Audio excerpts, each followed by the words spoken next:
আপনি চমৎকার একটা স্টুডিওতে বসে আছেন, স্টুডিও নাকি আপনার বাসায় আমি ঠিক বুঝতে পারছি না। সামনে অনেকগুলো খাবার, যদিও রেডিমেড না হলে ট্রাই করা যেত, কিন্তু আপনি বলুন যে আমাকে এখানে আপনি বসতে বলেছেন কেন, কি করছেন আপনি এখানে? কিছু খাবার আছে রেডি টু ইট, যেমন খেজুর আছে, চাইলে ঘি খাওয়া যেতে পারে। তারপরে ওইখানে মধু আছে, এখানে বাদাম আছে, কিন্তু মরিচ এবং হলুদের গুঁড়া খাওয়া যাবে না, কিন্তু আমরা এটা প্রত্যেক দিন খাই। মরিচ হলুদের গুঁড়া আমাদের রান্নার মধ্যে থাকে, বরং মধু, খেজুর, চিয়া সিড কিংবা ব্ল্যাক রাইস কিংবা বাদাম, ঘি এগুলো আমরা প্রত্যেক দিন খাই না, কিন্তু এই খাবারগুলোর অনেক দাম এবং মানুষ খায়।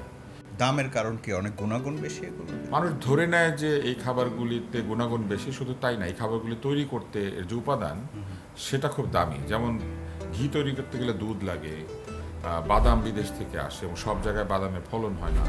খেজুর তো একটা পুরোই বিদেশি খাবার। মধু যে পরিমাণে প্রস্তুত করতে হয় সেটা, আর যে পরিমাণ আমরা খাই বাংলাদেশে, সেটার চাহিদার সাথে সরবরাহের সমস্যা। আপনাকে ডাক্তার আব্দুল নতুশের হিসেবে দেখছি, একজন ডাক্তার হিসেবে আমি যে খাবারটাকে দেখব সাধারণ মানুষ হিসেবে, আপনি তো আর একটু ভেতর থেকে দেখতে পারবেন। আমি দেখতে পারি, কিন্তু যে জিনিসটা আমাকে একটু ভাবায় সেটি হচ্ছে যে এই খাবার তো মানুষ অনেক পয়সা দিয়ে কিনে খায়, কিন্তু বাজারে প্রচুর ভেজাল খাবার আছে। এমন খাবার আছে যে খাবারটা আমরা ভাবি যে আমাদের উপকার করছে কিন্তু করে না। অনেক খাবার আছে কেউ খায়, তাই আমরা দেখা দেখি খাই। যেমন হয়তো কেউ দেখছেন ডায়েট করছে চিয়া সিড খেয়ে, উনিও খেতে শুরু করলেন, কিংবা ফেসবুকে লিখলো যে এটা করলে দ্রুততম সময়, পরের দিন সকালে উঠে আমি স্লিম হয়ে যাব। সেই জিনিসগুলি আমাদের অনেক সময় ক্ষতি করে। যেমন অনেকে অ্যাপল সাইডার ভিনেগার খাচ্ছেন। একজন মাঝখানে বের হয়েছিলেন, বলতেন যে ঘি খান তাহলে হার্টের অসুখ সেরে যাবে। এগুলো একজন ঘি খাচ্ছিল। বিষয়গুলোকে আপনি ডাক্তার হিসেবে যখন এগুলো শোনেন, তখন আপনার মাথায় চিন্তার খোরা তৈরি হয়। অনেকদিন থেকে ভাবছিলাম, তো একটা অনুষ্ঠান তৈরি করার কথা ভেবেছি, যেখানে এই খাবার নিয়ে গল্প করা হবে এবং খাবারের গুণাগুণ, খাবারের ভেতরে কি আছে, কিংবা কোন খাবার খেলে কি হয় অথবা হয় না। এই যে এখন একটা মাথায় চিন্তা আসলে ভেজাল, এখন এই যে ভেজাল যে দেয়, এটার জন্য তো তুমি সবচেয়ে ভালো।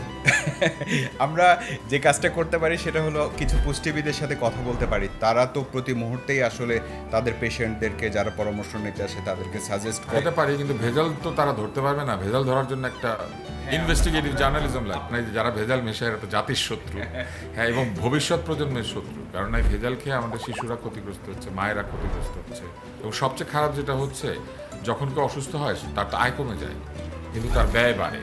কারণ সে কাজ করতে পারছে না, অফিসে যেতে পারছে না, ছুটি নিচ্ছে, অথচ তখন কিন্তু তাকে খরচ করতে হচ্ছে ঔষধের পেছনে। তাহলে কি আমরা এরকম হচ্ছে যে আমরা অনেক টাকা দিয়ে, অনেক বিশ্বাস নিয়ে খাবার খাচ্ছি, কিন্তু ভেতরে ভেতরে মরে যাচ্ছি?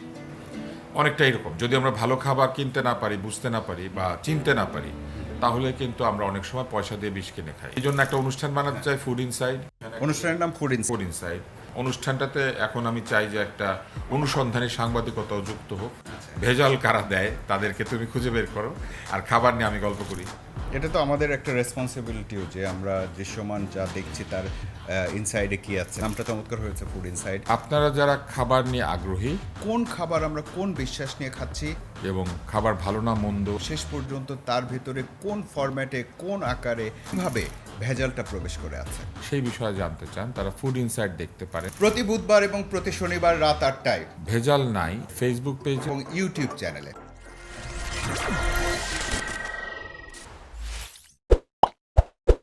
ভেজালনাই.com